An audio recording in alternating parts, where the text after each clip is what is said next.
everyone, Erum here today with another watercolored card. The card that I have to share today is not going to take long to make, but it would look like that you spent a while watercoloring it and putting it together. I'm using the inked Flora stem set today. This is such a cool stem set. It has these sketchy lines that would go well if you add a bit of doodling of your own.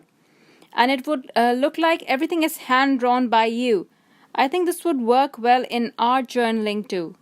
I will heat emboss the images in antique gold. When you use antique gold embossing powder, it sets the tone for the card as more festive. And that also helps you to fake it a bit that there's more work done on your part. After heat embossing all the images, I'll apply water to the entire image and add a light color wash of cotton candy watercolor. This will make the watercoloring process faster, and because the image has sketchy lines, messy watercoloring will go with the look, and we all know how quick and fun watercoloring becomes when it's a messy kind. Today I'll dab in concentrated pigment to show depth. First I'll add cotton candy, and to add slightly darker and brighter shade, I'll use coral berry watercolor.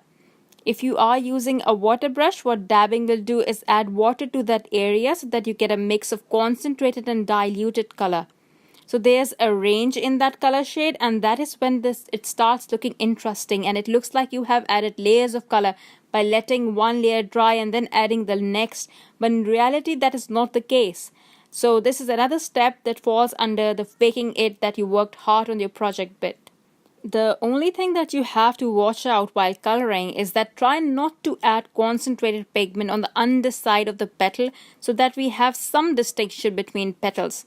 Don't want a color blob for a flower now, do we? Alright, so I die cut the images with the coordinating dies, and they don't look so hot at the moment because of bad light. But please take my word for it, the light colors and the gold embossing does look very pretty in person. I have this piece cut out of wood grain powder cardstock. I will use this as my card front. Once I'm done arranging the images, I'll glue this onto a craft cardstock base. I'm going to use foam tape to pop the flowers and glue the leaves directly. These flowers are huge, so I'm arranging them in a way that 90% of my card front will be covered. You can also use the same layout to make a one-layer stamped card.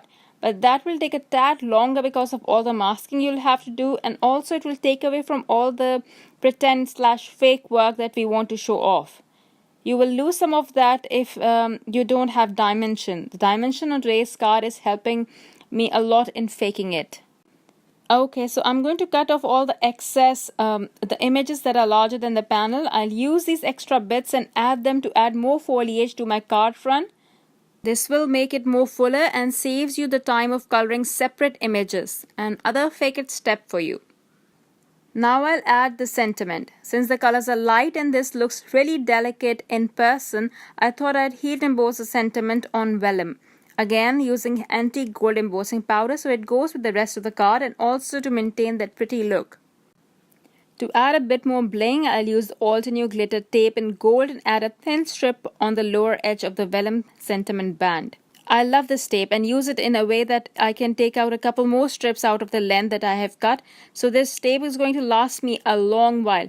Though this tape is not expensive, a pack of silver and gold glitter tapes for $5.99 is pretty good. And there's a lot of it. I'm not sure about the length, but it's a lot. I've been using it for over a year now and it still looks brand new. After trying out a couple of placements and then completely flipping the card panel around, I'll glue this sentiment band, and then I'll add fine black paint splatters because I thought it looked a little bland. Someone asked me about how to get fine splatters. It's the brush size. Small size brush will result in smaller size fine splatters. Larger size will give you larger splatters. Water is also a factor. The more water is in the brush, the bigger the splatters. Okay, so that is all from my side today. I'll just pop some gold sequins or confetti on this for more bling. I hope you enjoyed today's tutorial. It does look like I spent a lot of time making this, but it took me less than 30 minutes. Thank you everyone for watching. Bye.